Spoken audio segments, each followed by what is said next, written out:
Moin Moin, hallo und herzlich willkommen zu einem neuen Video hier auf meinem Kanal. Und heute gibt es ja eine Runde Shakes and Fidget. Ja, und es ist endlich soweit. Der gute Strider hat Part 2 von meiner Account-Optimierung hochgeladen. Ja, am besten macht ihr es so wie beim Part 1. Ihr stoppt jetzt dieses Video, geht zum Strider rüber. Der Link zu diesem Video befindet sich unten in der Videobeschreibung. Da klickt ihr drauf, geht auf das Video, schaut euch das an und dann kommt ihr wieder zurück zu meinem Video und dann könnt ihr hier quasi mein Feedback zu seinem Video hören und ja, was ich dazu zu sagen habe, und ich erkläre das Ganze auch nochmal ganz kurz und gebe da meine Meinung zu ab. Und ja, auf jeden Fall so viel dazu. Der Support vom ersten Video kam schon sehr, sehr gut an. Sehr viele sind rübergegangen. Strider hat gut Abonnenten dazu gewonnen. Vielleicht kriegen wir sogar auch die 300 bei ihm geknackt hier. Das wäre auf jeden Fall sehr, sehr cool. Hat er sich auf jeden Fall verdient für die ganze Mühe, die er sich hier mit gemacht hat und vor allen Dingen auch für die sehr vielen hilfreichen Tipps, die er uns gegeben hat. Ja, insbesondere mir, aber natürlich könnt ihr dadurch ja auch von profitieren, dass er mir Tipps gibt. Die könnt ihr ja dann im Umkehrschluss auf euren Account dann auch so ein bisschen widerspiegeln, reflektieren und für euch dann das Beste dort dann raussuchen an Tipps. Ja, falls ihr Teil 1 nicht gesehen habt, dann hat er hier auch unten in der Videobeschreibung nochmal verlinkt. Da könnt ihr auch nochmal gerne drauf schauen. Falls ihr das nicht gesehen habt, dann solltet ihr das auf jeden Fall auch euch nochmal angucken. Ja, und sehr, sehr cool, dass ihr den Strider da so supportet. Auf jeden Fall, solche Sachen sollten auch immer gesehen werden, weil das halt sehr nützliche Sachen sind. Und ja, er wird wohl auch in nächster Zeit ein bisschen mehr YouTube-Sachen machen. Da bin ich auch schon sehr gespannt drauf und bin auch auf viele Meinungen zu bestimmten Shakes and Fidget-Themen von ihm gespannt, wie er viele Sachen hier sieht in dem Spiel. Hat sich jetzt ein neues Mikrofon bestellt, damit seine Stimme ein bisschen, ja, die Audioqualität ein bisschen besser ist. Und ja, auf jeden Fall sehr, sehr nice das Ganze. Mein Sound ist, glaube ich, ein bisschen laut. Und ja, in Part 1 ging es ja noch darum, was so die oberflächlichen Sachen sind, was man so verbessern könnte.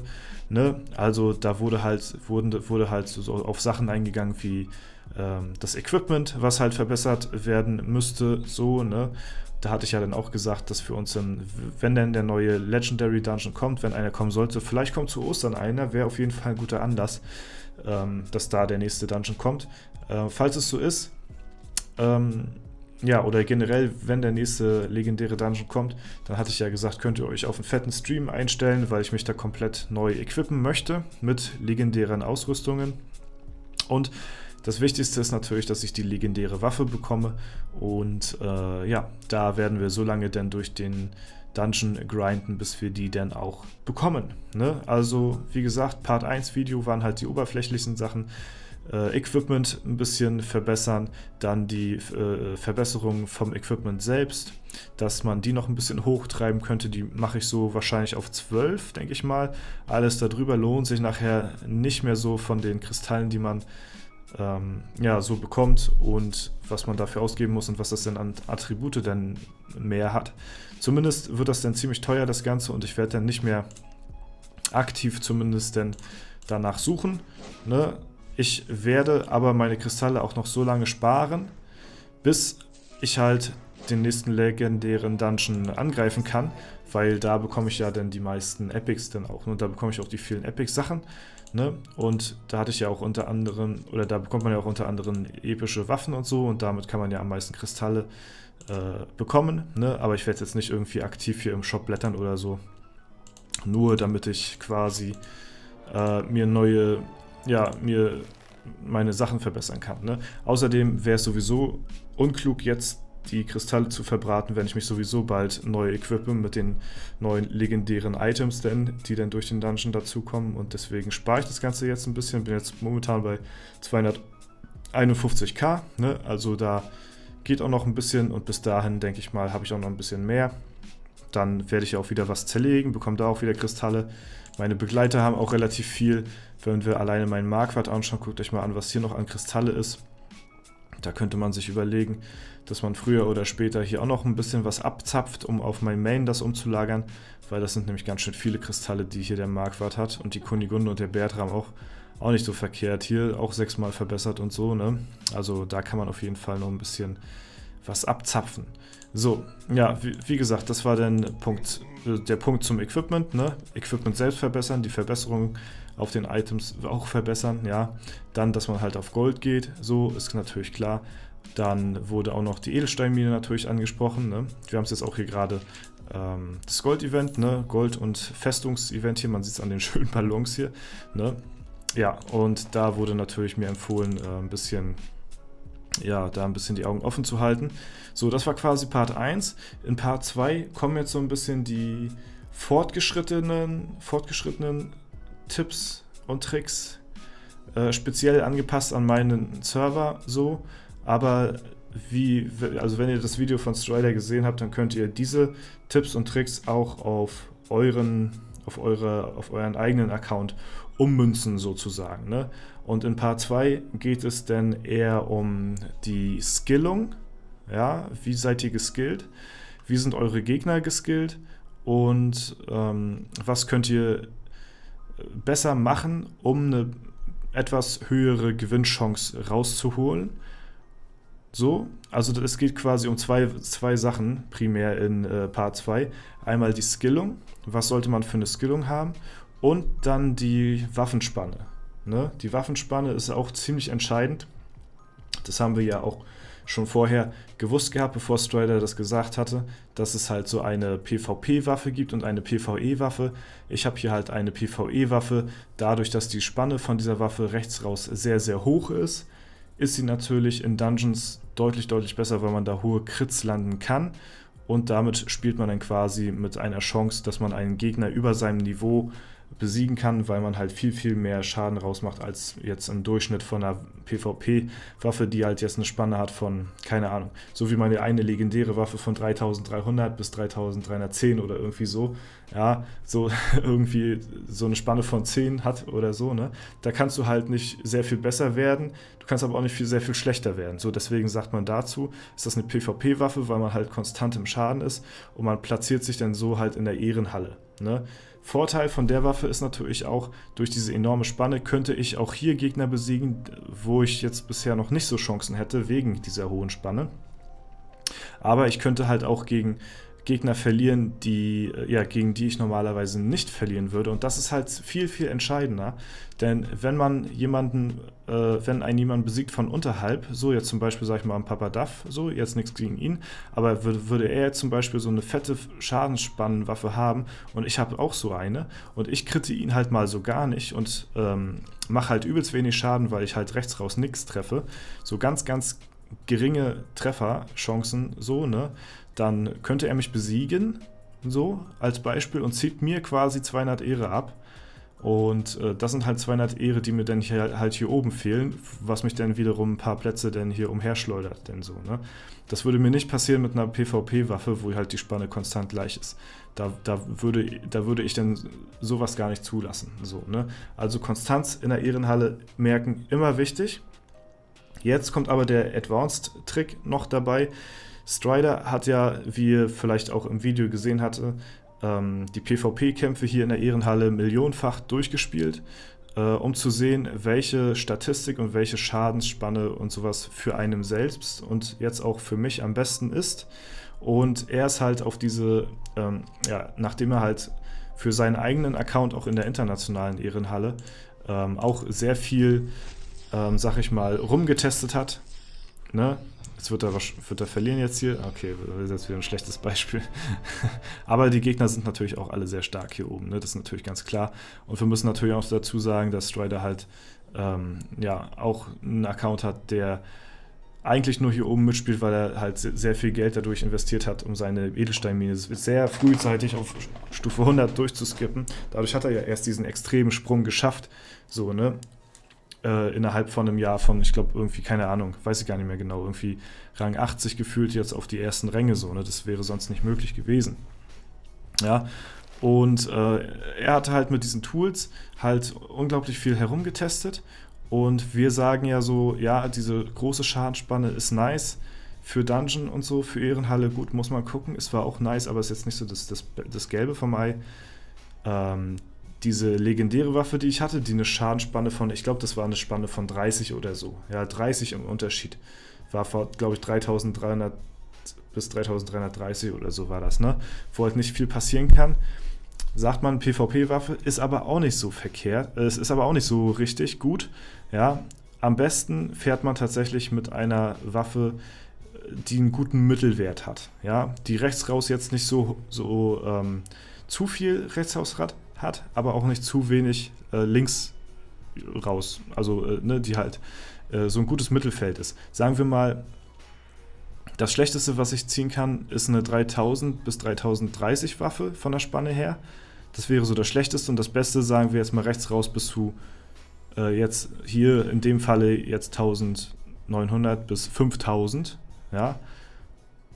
Und da wäre halt so dieser gute Mittelwert so zwischen, ja, rechts raus, wenn man hier so rechts raus 4500 oder so hätte, ja, zwischen 4200 und 4500 rechts raus, dann hat man immer eine gute Chance, einen guten Crit zu landen, hat aber auch nie eine schlechte Chance, nie eine gute Chance, einen richtig schlechten Crit zu landen. Also man hat immer einen guten Mittelwert, so, ne? Und nachdem er so seine Kämpfe da millionenfach da durch dieses Tool gejagt hatte, kam er halt auf dieses Ergebnis, dass in der Arena tatsächlich so eine mittelgute Spannenwaffe PvP-technisch einem am meisten voranbringt. So, damit hat er auf jeden Fall am meisten gute Erfahrung gemacht, was für mich tatsächlich auch ziemlich beruhigend ist, weil wenn wir wieder Crap ziehen sollten im legendären Dungeon, dann ist das nicht ganz so schlimm. Also wenn ich jetzt irgendwie keine legendäre Waffe bekomme, die rechts raus 5000er Spanne hat, dann ist das nicht ganz so schlimm. Wenn die auch nur eine 4500er Spanne hat oder eine 4200er Spanne rechts raus, dann ist das nicht ganz so gravierend auf jeden Fall. Und deswegen bin ich da relativ zuversichtlich, dass wenn wir eine legendäre Waffe bekommen, die wir auf jeden Fall guten Gewissens auch nehmen können, ohne enttäuscht zu sein, dass die Spanne da zu schlecht ist. Es sei denn, es ist wieder so eine Spanne, die ich ja auch hatte bei dem, ich kann euch ja das Video nochmal kurz zeigen, wo ich die jetzt gezogen hatte, für die Leute, die das vielleicht verpasst haben, die wissen dann auf jeden Fall, wovon ich rede. Wenn es jetzt nicht wieder so eine Waffe ist, die eine Spanne von irgendwie gefühlt 30 oder so hat, ja, dann ist das okay, wenn das auch nur eine Waffe ist, die, keine Ahnung, so eine, eine Spanne von 4500 oder so. Damit wäre ich auf jeden Fall sehr, sehr zufrieden, wenn wir so eine bekommen könnten, ne? So, falls ihr das Video nicht gesehen habt, das ist das hier, ja, da könnt ihr mal auf meinem Kanal schauen. Da habe ich hier die legendäre Waffe gezogen und die hatte eine Spanne von, hier, okay, da haben wir es, 3464 bis 3502. So, das ist halt Worst Case, das will man nicht haben. So, das ist halt zu schlecht so, ne? Und deswegen, ja, wenn man sowas zieht, ist natürlich RIP. So, ne? Das will man auch nicht haben. So, am besten, wie gesagt, eine schöne Waffe, 4500 rechts raus, ist okay. So, ne? Muss gar nicht mehr sein. Wenn mehr ist, ist auch okay, nehme ich auch, weil ich habe jetzt eh schon so eine hohe Schadenswaffe. Würde jetzt keinen Unterschied machen. Aber am besten wäre tatsächlich für mich PvP-technisch gesehen eine 4500er Spanne momentan, so in etwa. So, das ist auf jeden Fall der Punkt zur Waffenspanne. Ihr merkt schon, das ist ziemlich umfangreich, das Thema. Deswegen, das Video geht schon jetzt 14 Minuten oder so und ich habe hier nur über die Schadensspanne geredet. Ja, Punkt 2, was Strider noch angeschnitten hatte in dem Video, was ihr ja auch hoffentlich gesehen habt, ja, ist die Skillung. Ja, die Skillung ist tatsächlich am besten zwischen einer 50, also wenn ihr eine 50-50 Skillung habt, ihr kennt es ja meistens von den Kriegern, so, ich weiß nicht, ich glaube Viper, das ist ja der Vorreiter, haben wir hier Viper irgendwo gerade? Ich weiß es nicht. Ja, auf jeden Fall, Viper ist ja dafür bekannt, dass er halt diese, ja, so eine 50-50 Skillung hat auf seinen Krieger und das heißt quasi, dass ihr gleich viel in eure Attribute gesteckt hat. Das heißt jetzt zum Beispiel 100.000 in Intelligenz, wenn ihr Magier seid und 100.000 in Ausdauer. Dann seid ihr ein 50-50 Spieler. So, und tatsächlich ist es für die Arena am besten, und da gibt es auch wieder Unterschiede, wenn man zwischen 50-50 und 60-40 liegt. Das heißt 60 auf euer Hauptattribut und 40 auf Ausdauer, ne? Immer natürlich Ausdauer, weil Ausdauer ist euer zweites Attribut, egal welcher Account so, ne? Und da gibt es dann jetzt auch wieder Unterschiede. die Strider erwähnt hatte. Wie gesagt, guckt euch das an, sehr interessant. Wenn ihr, so wie ich, jetzt in den Top 10 euch herumschlagt und ihr sehr viel von eurer eigenen Klasse habt, dann ist es tatsächlich sehr gut, wenn ihr ein 60-40-Spieler seid, weil euer eigenes Attribut ist immer besser, also euer Hauptattribut ist halt immer, ja, wenn ihr zum Beispiel viele Magier habt, ist es halt tendenziell besser, dass ihr auch mehr Intelligenz habt, weil es natürlich gegen die andere Klasse besser ist und ihr natürlich auch mehr Verteidigung gegen Intelligenz habt, umso mehr Intelligenz ihr halt auch habt. So, ne? Da ist es, also in meinem Falle ist es gut, weil hier sind halt relativ viele Spieler in den Top 10, die Magier sind, deswegen ist es für mich gut, ein 60-40-Spieler zu werden. Der bin ich jetzt aktuell noch nicht. Ich war jetzt irgendwas, nach Striders Statistik war ich, keine Ahnung, 66 zu, ja, weiß ich nicht, so 34 oder so. Ne? Also deswegen, das ist auch der Grund, warum ich jetzt ein bisschen mehr in Ausdauer skillen werde, weil ich halt ein bisschen zu hoch bin. Denn nach Striders Meinung, und wie gesagt, das hatte er auch dutzende Male in diesem Fight-Simulator getestet gehabt, ist es tatsächlich besser, sich also nicht über 60-40 zu gehen, und nicht unter 50-50. Das heißt 49 zu 51 ist jetzt schon ein bisschen, also ne, ihr solltet halt minimal ein 50-50-Spieler sein. So alles darunter ist schlecht und alles über 60-40 ist schlecht, weil ihr dann auch Potenzial irgendwo verschenkt. So, weil ihr als Magier dann doch auch vielleicht einen Hit oder so noch mehr überleben könnt, als ihr vielleicht geplant habt. Und einer der besten Magier, das hatte Strider halt auch gesagt, ist halt auch ein 60-40-Spieler und dafür gibt es ja dann halt auch, wie gesagt, Gründe. Ne? Deswegen auf jeden Fall, das sind so die zwei Sachen, die ich euch an Advanced-Tipps geben kann. Seid ihr jemand auf dem Server, der mit eurer eigenen Klasse in den Top 10 viel zu tun hat, werdet ein 60-40-Spieler in den Top 10, ja, weil ihr dann viel gegen euer eigenes Attribut spielt. Seid ihr jetzt jemand, der, ja, weiß ich nicht, irgendwie ein Krieger oder so, der jetzt gar keine Klassen hat als ja, von euren eigenen Attribut, dann ist es auch okay, wenn ihr ein 50-50-Spieler seid. Und seid ihr jetzt jemand, der sehr viel gemischt hat in den Top 10, ja, sehr viele Klassen gemischt, wo man nicht richtig sagen kann, ob man 60-40 spielt oder 50-50, dann ist es tatsächlich das beste Verhältnis, wenn man ein 55 zu 45% Spieler ist. So, und das sind auf jeden Fall die Advanced-Tipps, die wir euch jetzt auf dem Weg mitgeben können. Und ja, das ist auf jeden Fall, denke ich mal, also es geht sehr, sehr ins Detail. Und das sind auch auf jeden Fall jetzt die Tipps, die ich erstmal weiterhin umsetzen werde. Das heißt, ich werde auf meinem Account jetzt auch erstmal weiter auf Ausdauer skillen.